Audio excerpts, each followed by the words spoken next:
June 7th, 1977, Ted Bundy escaped from the second story of the Pitkin County Courthouse. That was in Aspen, Colorado. Now, the way he was able to make this escape was because they were allowing him to use the law library there because he was taking part in the defense of himself in a trial there. He had actually studied law and gone to law school, although he never completed it, but he thought of himself as a pretty good lawyer, and they were letting him use that law library. Now, when the guard stepped out to have a smoke break, Ted Bundy stepped out as well. He went right out the second story window. He hurt his ankle and he took off. He ended up in the mountains of Aspen, stayed at a log cabin in the woods, and was caught not too much later when he stole a vehicle and was driving it erratically. It was only 6 days after he had escaped. This time, they put him in the Glenwood Springs jail in Colorado. And yet again, he escaped from there as well. There was a 12-inch by 12-inch grate on the ceiling of his jail cell. It had a light fixture attached to it, which was not welded in properly. Bundy lost something in the neighborhood of 25 to 30 pounds, so he was able to squeeze through this hole in the ceiling. He did several trial runs. He was trying to figure out where the different places went up there once you got up into the ceiling area and where he could make his escape at. Some other prisoners complained even that, hey, there's a racket going on in the roof up above us at nighttime. Y'all need to check into it. And they never bothered to check into it. So eventually on December 30th of 1977, Bundy was able to climb up into the ceiling. He climbed down into the guard's room. There, the guard and his wife were not home at the moment. They were out watching a movie, and Bundy was able to grab some of the clothes of the guard and step right out the door. He stole a car. The car eventually broke down. Then he hitchhiked his way to an airport where he took off for Chicago, Illinois. Once he was in Chicago, he made his way over to Michigan. There he got to enjoy the Rose Bowl game that year between his favorite team, Washington, versus Michigan. They say he almost got beat up at that bar. He was probably talking junk to a bunch of drunk Michiganders watching their team lose to his Washington team. He thought about staying in Michigan, but decided it was too cold for him there, so he's made his way down here to Tallahassee, Florida, where he got a room right over here where this giant oak tree is. It was a place called The Oak. I guess it was named that because of that. It is now the parking lot of a fraternity. Once Bundy arrived here in Tallahassee, he went on a frantic killing spree. It was unlike anything he had ever done before. This is Twisted Crimes. Bundy used the name Chris Hagen when he rented a room on the second story at the Oak. He signed the lease on January 7th, 1978, and moved in. He would later say his plan when he got here was to leave his life of murder and crime behind. He would get a regular job, change up his look, and lay low. He did attempt to get a regular job. He did change up his look by drawing a fake mole on his right cheek and growing out a mustache. He applied for a job at a construction site and was called in for an interview. But when he was asked for an ID, he quickly left. At that point, he gave up looking for work and started stealing credit cards from women's purses. At this point, he had not committed a murder in about 2.5 years. His desire to kill had been building inside him throughout that entire time. And it was about to explode on this college town. In the early morning hours of Sunday, January 15th, 1978, sometime just after 3 a.m., Bundy arrived here at the Chi Omega sorority house. Bundy found some oak wood. There was a pile of it apparently behind the house. He grabbed up some of that, took it inside with him. He found an unlocked door and was able to get inside of the house very easily. He went on a 15-minute rampage, attacking 4 different women inside of the house. It was at that point around 3:26 a.m. when sorority sister Nita Neary arrived home late after a date. The car lights shone on the building, and that's what they think scared Bundy off.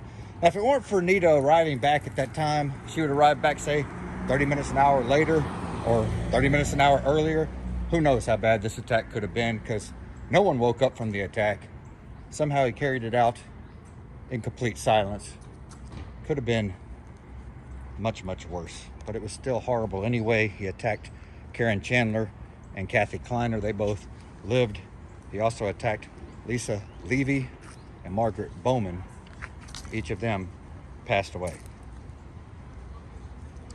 Shortly after the attacks, before they even knew Lisa Levy had died in an ambulance on the way to the hospital, a lot of the girls in the house got together and sat around a desk in a room. The Chi Omega president opened up a Bible and began reading from Psalm 23. Yea, though I walk through the valley of the shadow of death, I will fear no evil, for thou art with me. Thy rod and thy staff, they comfort me. As soon as she was done reading, another girl grabbed the Bible and started reading, and then they went around the room continuing to read from the Bible. That's how they handled their grief in the immediate aftermath of the attacks. The attacks happened on Super Bowl Sunday of 1978. It was Super Bowl 12.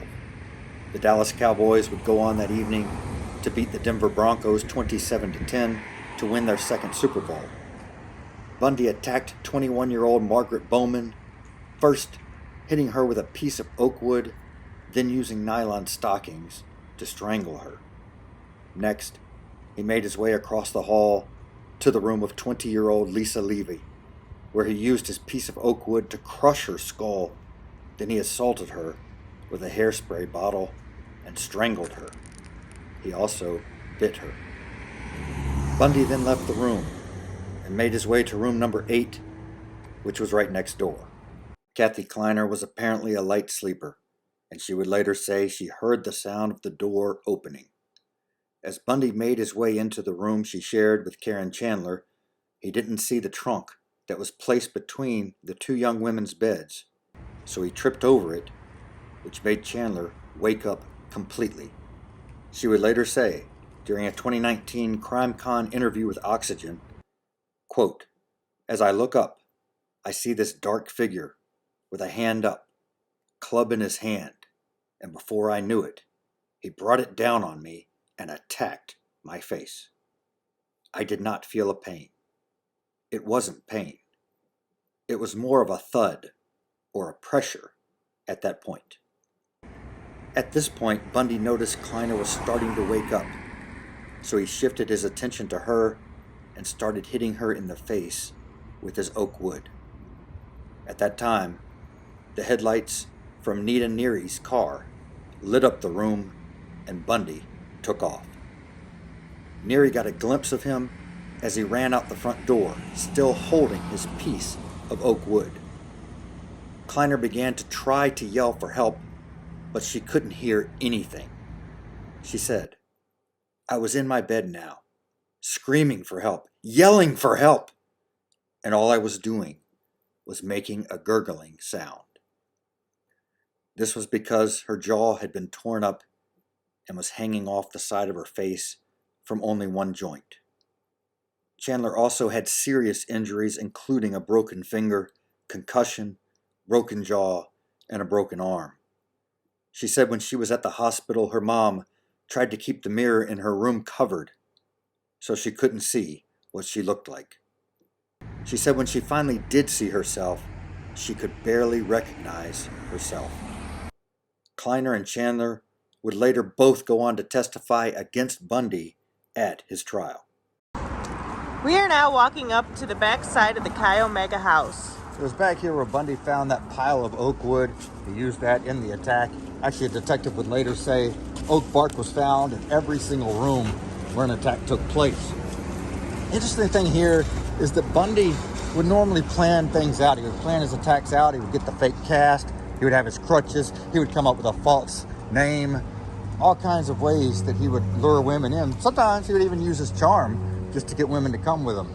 But in this case, it was frantic. It was crazy. It wasn't planned out at all. He came here, found an unlocked door, found his weapons outside of the house. It's just like he was completely losing his mind at this point in time. I've heard it theorized that maybe he came to Florida because he knew they had the death penalty here and he was ready for all this to be over with. I would argue that's not true because he did fight hard for his life. He even started doing some confessions toward the end there to try to save his life. Now here, Levy did pass away. They were able to find bite marks on her bottom. They used those in the trial to prove it was Ted Bundy who did the attacks. He had some interesting teeth, let's just say that. They were kind of a little bit messed up, some chips in them, and it was pretty easy to line his teeth up. I believe that's the first time bite marks were ever used in a trial to convict someone. Lisa had wanted to be on the FSU baton twirling majorette team. She was so busy though, having to work her way through college, that she wasn't able to try out. She felt she didn't have the time for it. During the summer, she worked at the Colony shop in Tallahassee.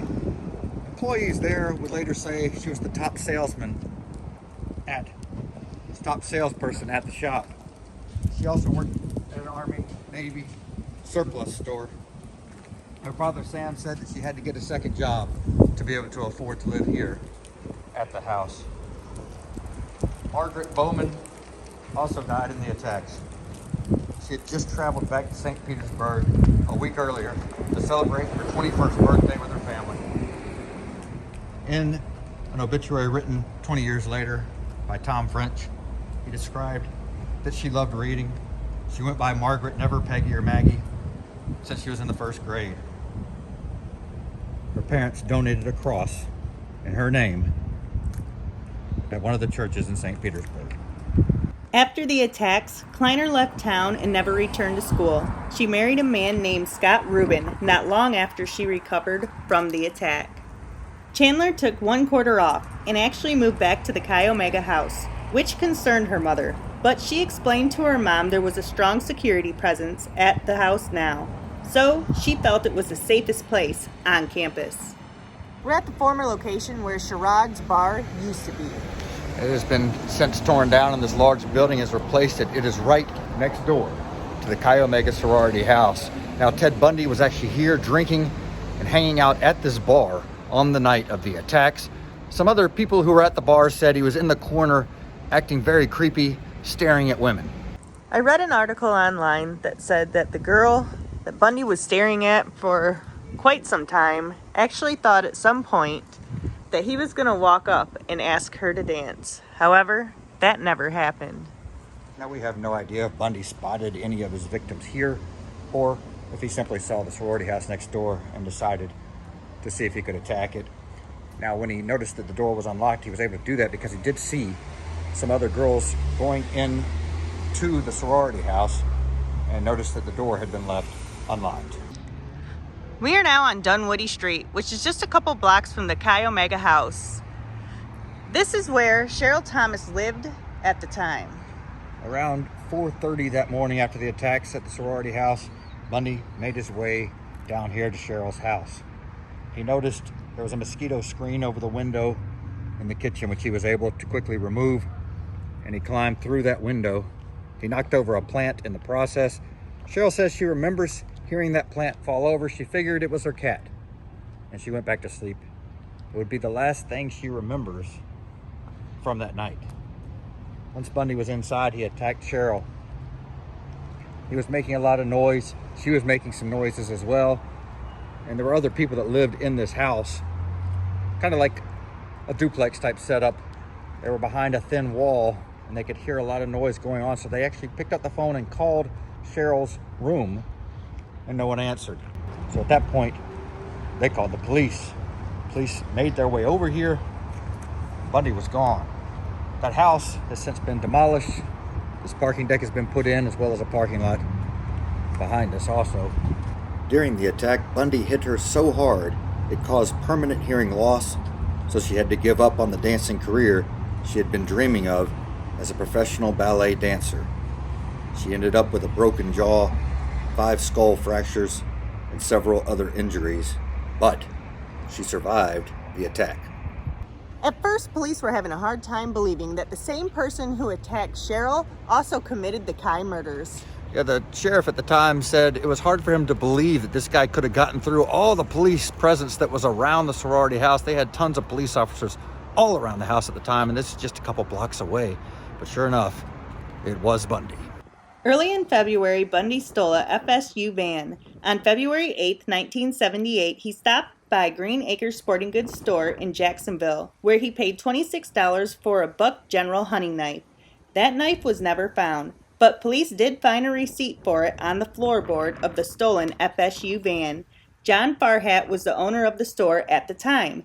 He would later go on to testify against Bundy, saying he remembered selling a knife to him on that day. Later that same day, Bundy headed to this parking lot in Jacksonville. It was a Kmart at the time. It is now an Amazon distribution facility. Here, he spotted 14-year-old Leslie Parmenter as she walked away from her school. She was trying to figure out where her brother Danny was. He was supposed to be at the school to give her a ride home. She was the daughter of Jacksonville Police Department's chief of detectives, so she had been taught to look out for strangers. Bundy parked near her and got out of the van. Leslie would later say Bundy had a white badge she thought was made of plastic that said Richard Burton, Fire Department. She said he seemed nervous and looked like a bit of a mess. She said she knew the badge was fake, so she tried to quickly get away from him. Around that time, Danny showed up. He asked the strange man what he wanted, to which he replied nothing, and hopped back into the van. Danny followed him and asked him why he was talking to his sister, to which Bundy said he thought she was someone else. His voice was trembling, and he seemed very nervous. At that point, Richard Burton Fire Department took off. Danny jumped into his car and followed him, taking down his license plate number, but Bundy was able to get away. We're in Lake City, Florida. On February 9th, 1978, this was Lake City Junior High School, where Kimberly Diane Leach was a student at the time. She was in the 7th grade. On that day, it was a bit of a cool, rainy morning. Now, her homeroom would have been right in this building here. She had a teacher there by the name of Jim Bishop. She left class and went over to this building to the right, the gymnasium, for her first period. Mr. Bishop realized that she had left her purse in his room. He was concerned about this, so he sent someone over to get her out of her first period class. She walked over here, got the purse, and he would be the last person to see her alive. On the walk back to the gym, which was only about 250 feet away, Ted Bundy grabbed her and hauled her across the street to where his van was parked and put her into the van. During one of Bundy's somewhat confessions while he was in prison, he said he speculated. The whole "if I did it," the O.J. Simpson type thing, if I did it. He speculated that the killer approached Kimberly and told her that one of her family members had been in an accident. She was also wearing a football jersey that morning with her name on the back of it. Now, obviously, if Bundy would have seen that jersey, he could have called her out by her name, which would have made her feel that perhaps this guy knows me and has some reason to be calling out for me. Now, his van would have been parked straight across the street, somewhere in that direction over there is where the van was parked. Actually, an EMS worker, a gentleman, saw Bundy walking across the street with Kimberly, grabbing her by the arm and putting her into the van. His assumption was that this must be the father and this girl got in trouble at school and he's upset with her, and that's what's going on here. And you can't really blame him. I mean, doesn't have any reason to believe that this guy is abducting her from the school at the time, but I'm sure it's been something that's been eating away at him all through the years. Kimberly had recently been selected as the runner-up to the Valentine Queen. She was in the 7th grade and had just gotten her first boyfriend. She had also gone with her mother and found a special dress for the dance that was coming up that Saturday night, and her mom was planning to buy that dress for her. We're in a wooded area just east of Swanee River State Park in Live Oak, Florida. This is where the body of 12-year-old Kimberly Leach was found. Kimberly's body was found somewhere in the woods in front of us. It's very interesting how they were able to find her body. This was great detective work at the time. They found the van that Bundy had stolen from Florida State University, and they searched it. Inside the van, they found dirt and oak leaves. And somehow they were able to trace those leaves and that dirt to the wooded area near the park here, and they began searching. When they got somewhere into these woods here, they found a sinkhole. Officials were diving, looking for her body there, and then just a few yards away, they noticed a tin shed. It was a hog shelter, and that's where they found the body of Kimberly Leach. Kimberly had been beaten in the neck and pelvic areas and sexually battered. Now, this was a murder that Bundy never admitted to. When he got closer to death, he started admitting to more and more of the murders, but there were certain rules that he said he followed, that he would not talk about these murders, and that would be anyone close to the family, anyone close to a location where he lived, and anyone really young, like Kimberly was, would make him not want to admit to those murders. On the evening of February 12th, 1978, Rick Garzaniti and his wife parked their orange 1972 VW Super Beetle outside this house where a babysitter was watching their child for the evening. Rick would later say that that was his very first car. Matter of fact, on the back of this photo of Rick in his car, his mom wrote Rick's car, April 74. Now, when they got here, they were going to run in, run back out with their toddler, and get heading back home. So Rick left the keys in the ignition of the car. But when they got inside, they got to talking to the babysitter for a while, and the babysitter happened to have a movie on that Rick and his wife apparently enjoyed. It was a movie called Gator, a comedy drama movie, and they got hung up watching that, and they lost track of time. In the meantime, Bundy was walking around this area looking for a suitable vehicle. He was ready to make his escape from Florida. He felt he had spent enough time here. He started thinking the police were after him and on to him. Plus, he was running behind on his rent payments at the Oak. So he had already killed 2 people here in Tallahassee by this point in time, plus attacked 3 others. And he, of course, had killed Kimberly Leach out in Lake City. He wanted to get out of Florida. He wanted to head back toward the west. And he got this car, saw it with the key in the ignition, started it right up, and took off. Now, Rick and his wife didn't hear any of this. When they went outside, his car was gone. He said he stood there looking at that parking spot for a while, and he said he had to realize and convince himself that no matter how long he looked at this parking spot, the car wasn't just going to magically show up. So he reported it. He reported the car stolen to the police. A little while later, he did get the vehicle back after Bundy was captured. He said there was black dust all over the car, obviously from where they had fingerprinted the car. He also found several things inside of the car when he got it back. That included bicycle seats and tires, and even a couple of different license plates that Bundy had obviously stolen, and the police, for some reason, had left in the vehicle. Now, he says once he decided to sell the car eventually, he figured he could probably make some money off of it, but he felt like the car had a lot of bad things tied to it because of Bundy stealing it and driving around in it. So he just decided to sell it to a man in Orlando for $1,300, saying he did not want to profit off the bad energy attached to the vehicle. On February 14th, 1978, Bundy was having trouble finding a sweetheart for Valentine's Day. So he planned to leave Florida and head to Mobile, Alabama. He never quite made it to Mobile. He actually never even made it to Alabama. As he was heading out of Florida, he saw the last exit and knew Alabama was coming up, and that urge just took over inside Bundy, the urge to kill, to find another victim. He turned around at the final exit, came back to Florida's westernmost city, Pensacola, and ended up here. Now, this place is called Taste of Jerusalem. Now, at the time, it was called Oscar's Restaurant. Bundy parked way in the back corner. Then he headed out to various houses in the area, started peeping in windows, trying to find his next victim. He wasn't having any luck finding a victim, though, and he lost track of time. He showed up back here sometime around 1 in the morning. A police officer by the name of David Lee was driving by out here, saw Bundy's car, had a hunch, that hunch that good seasoned officers have, and he thought, I'm going to run the tag on this car. And the car came back stolen.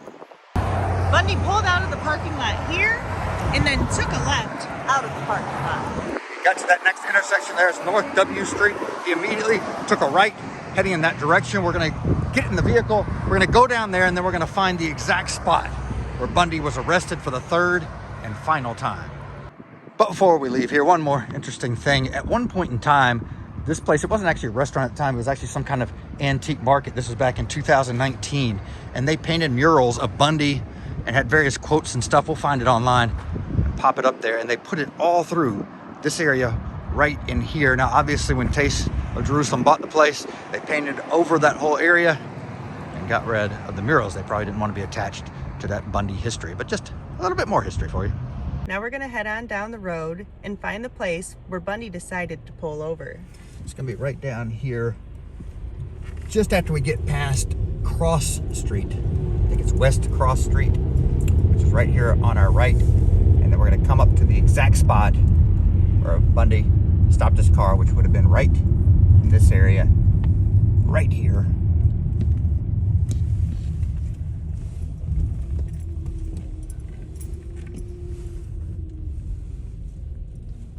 Let's get out real quick, take a look at the spot. Would have been right in this area right here. Now Bundy gets out of his car and begins approaching Officer Lee, at which point Officer Lee has him lay down. So Bundy lays down somewhere in this area here.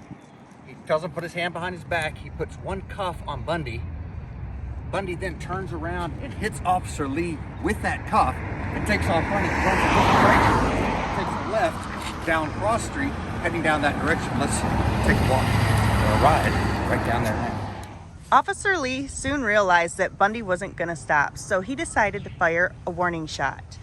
Then soon after that, the street light beamed off of Bundy's handcuff. So then he decided to shoot at Bundy because he thought that he had a gun. Bundy actually fell to the ground at this point. Lee came up to Bundy, and he quickly realized Bundy was not really dead, or was not even injured. He had not actually been hit. Bundy turned around and attacked Lee. He grabbed at his gun. He actually got a hold of Lee's gun at one point during the fight. Lee was able to finally get it away from Bundy and slap both handcuffs onto Bundy's wrist. Now, Bundy was claiming to be a man by the name of Kenneth Misner at this point in time. This guy was actually a track star and a graduate student at Florida State University.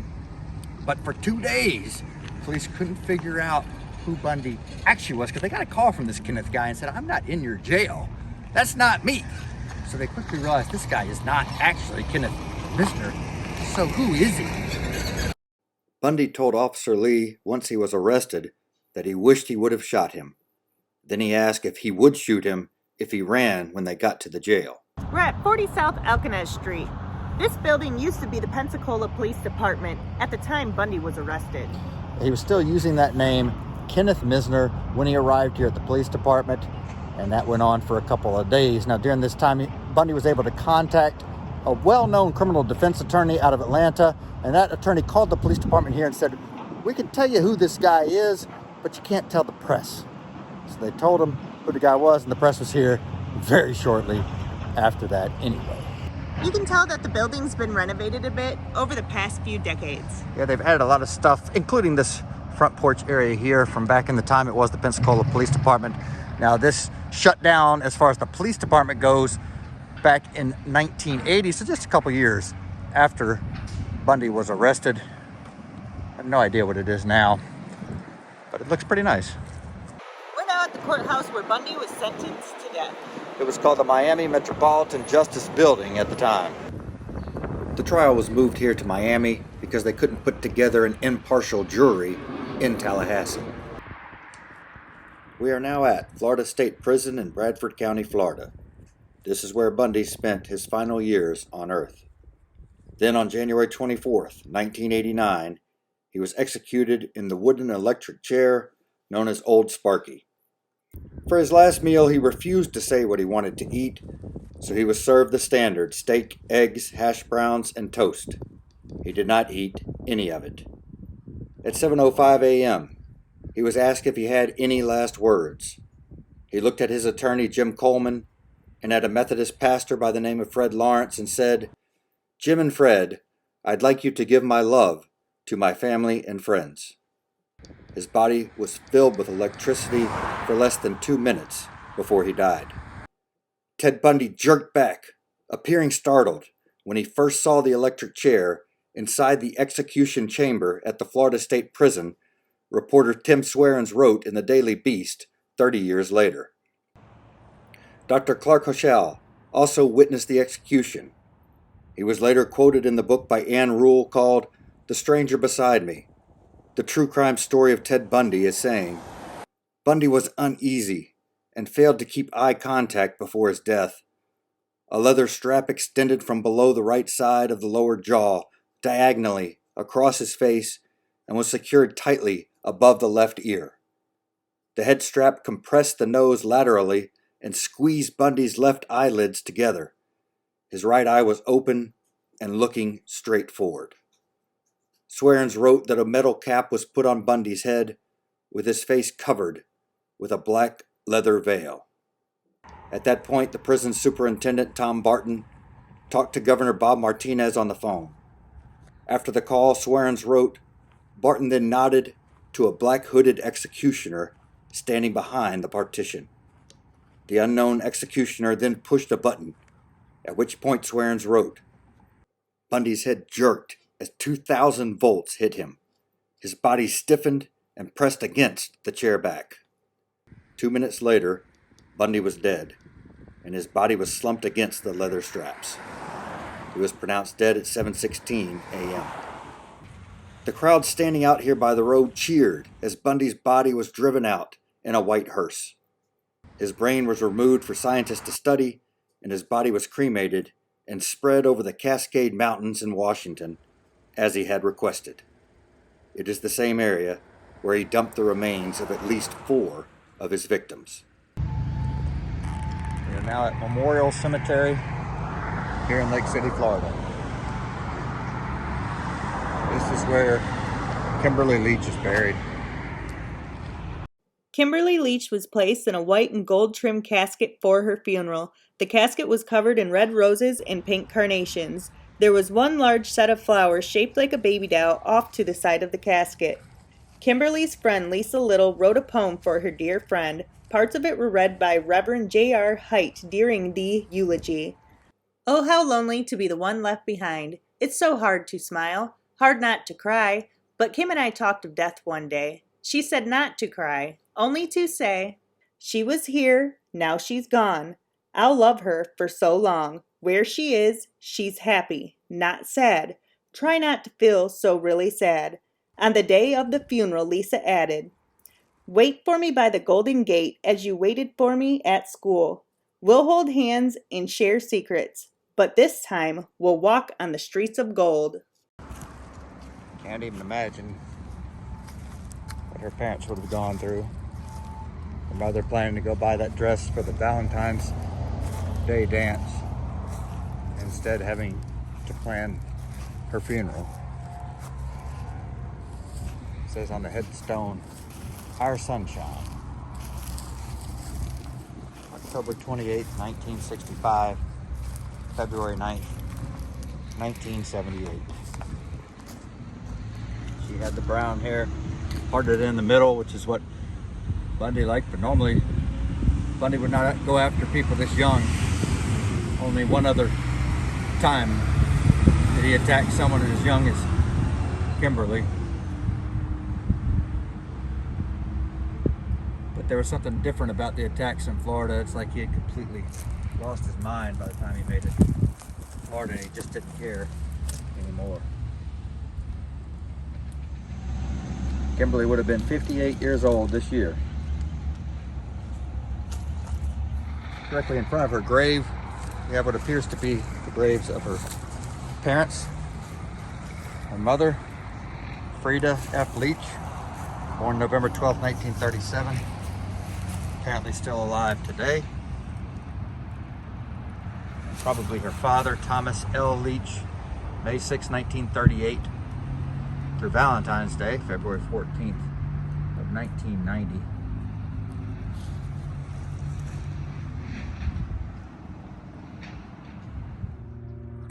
We are now at Chapel Hill Memorial Park in Largo, Florida. Lisa Levy is buried here. Her funeral was held on Tuesday, January 17, 1978.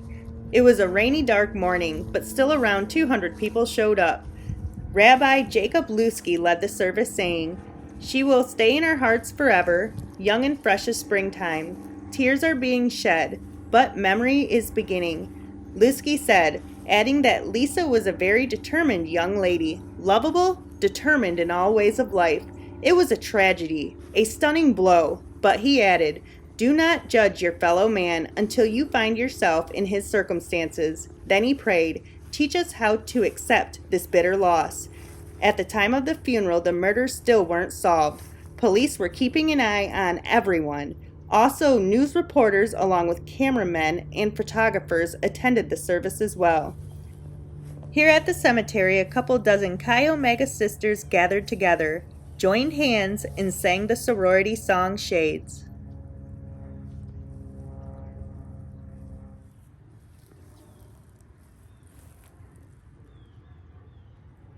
We are now at Largo City Cemetery in Largo. Margaret Bowman is buried here. She had been the president of the French National Honor Society at St. Petersburg High School, which she graduated from. She was also in the scuba club, drama club, tennis team, and a service club as well. She had just turned 21 when she died, and she was studying art history and classical civilizations. She had a brother named Jackson, who was still in high school. Her father was also named Jackson, and he passed away on March 31st, 2015, and he's buried right here in front of his daughter. His headstone says, "He loved people." We've now reached the portion in our video where we're going to share our own thoughts and opinions about what we just talked about. We'll start with Heather. I really feel that Bundy was a real Jekyll and Hyde kind of guy. He seemed to have had a lot going for him, yet he had a real dark and evil side. It's crazy with him. To me, he's one of the most, if not the most interesting serial killer out there. And not to glorify Bundy at all, that's certainly not what we're doing here, but you can't deny the fact he's a very interesting person. When he started taking college seriously, he became an honor roll student. He was accepted into law school and actually started law school. And it just makes you think, what could this guy have done if it weren't for that evil side? He could have been an extremely successful lawyer. He was a good-looking guy. He obviously would have easily found a wife, could have had a family, could have made a lot of money. But he decided to fall victim to his own dark side. And through all of this, we also want to point out that we have a tremendous amount of respect for the victims. That's why we've gone to visit their graves, and we've told you just about as much as we can possibly find about these victims. Some of them, there's not a whole lot known about them, but we've dug as deep as we can and tried to figure out everything we could because they deserve to be remembered. Their lives deserve to be honored. And it's so sad that this happened because of the evil side of one human being. So many lives were affected. Thanks for watching. Please join us next time.